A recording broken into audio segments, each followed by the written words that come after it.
Hi everybody. So I've just been thinking about a lot of random stuff, and something that's been on my mind lately is the concept of being a Toontown YouTuber, especially a big Toontown YouTuber.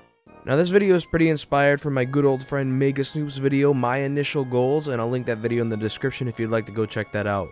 But basically, I just kind of wanted to talk about how I feel and how I felt about being a Toontown YouTuber overall, pros and cons, and just general feelings I've had about it. So let me just start it off with a hot topic. If you're wanting to be a Toontown YouTuber for the money, you're best off trying somewhere else, because I'm definitely not the first to say that this isn't the game for you to monopolize a money-making channel off of.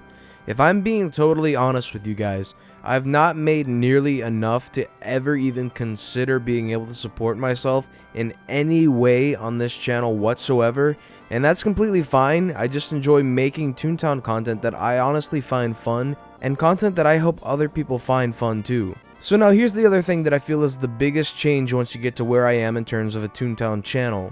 Toontown as a whole changes.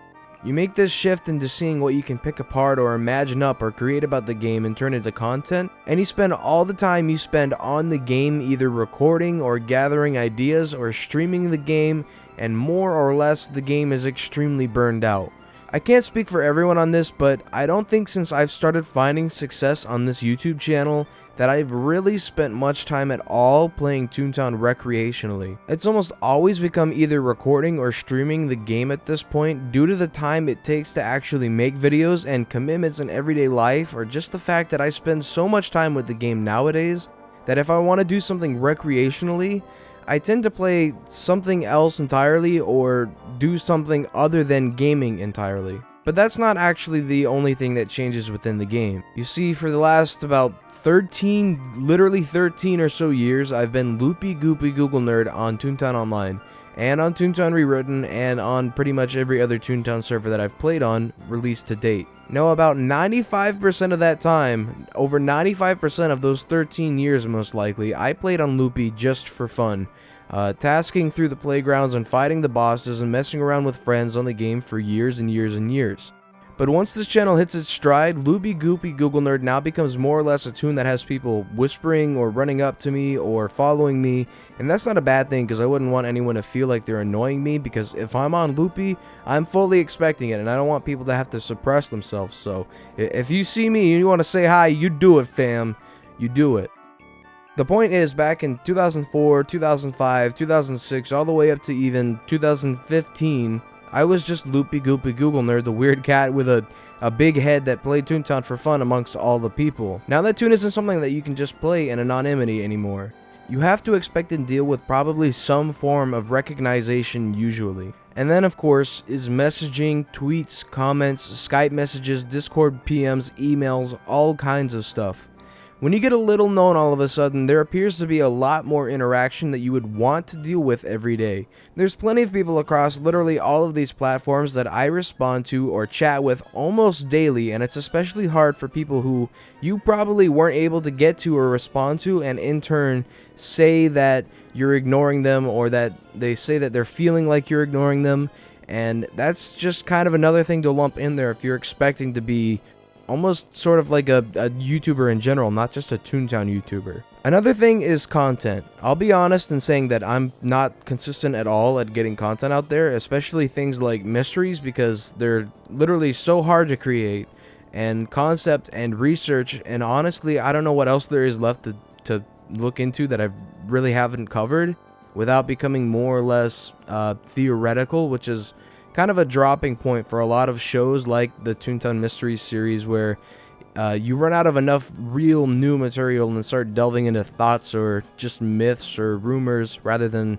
fully fleshing some topic out. Anyways, I'm going off topic, but the point I'm trying to make is there becomes this pressure to create content on some sort of consistent basis, and it's not always easy, because you can always record gameplay and do something simple and throw it up, but I feel like I've set a standard in my videos to do my little random loopy gesture image switch editing that isn't so simple like that, and there's kind of, I can't delve too far away from that, or else I start getting below my anyways, I'm going off topic again, sorry. I'm just saying that it becomes sort of like a self-pressure to try and make something funny or enjoyable or creative in a relatively optimistically a week's time in between each video at least. And when you factor in family and relationships and your own personal emotions and motivations and projects, it becomes really tasking sometimes and really difficult to really stay on top of it all the time. Like my own other channel, Dumpster Dive. I'll be honest, I started the channel with 3 weeks of videos in advance, and those weeks turned into some really tough times personally, and they just flew by, and to this date, I've not been able to get the motivation or the strive to keep it going right now, and I kind of hope that I can soon, because I would like to get it going again. But anyways, the point is, overall though, if you want to be a Toontown YouTuber, or even just a YouTuber in general, you yourself have to be sure that it's truly something you want to do and something that you would like to do.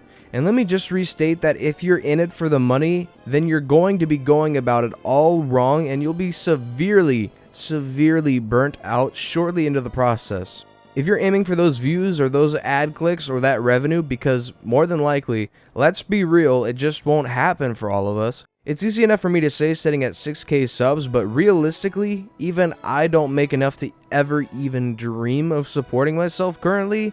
So you have to really want to do it for the love of the game you're creating content for, or for the love of creating content yourself. If you enjoy doing that so much, then it'll obviously show, and if not, it'll more or likely less show in not necessarily the content you make, but in the way you handle consistency, or whether or not you actually just keep going with your channel. YouTube can be a grind sometimes, but if you find it fun and rewarding, then that's all you should really need. Thank you all for watching. I hope you enjoyed the video, and I hope all of you have a great day.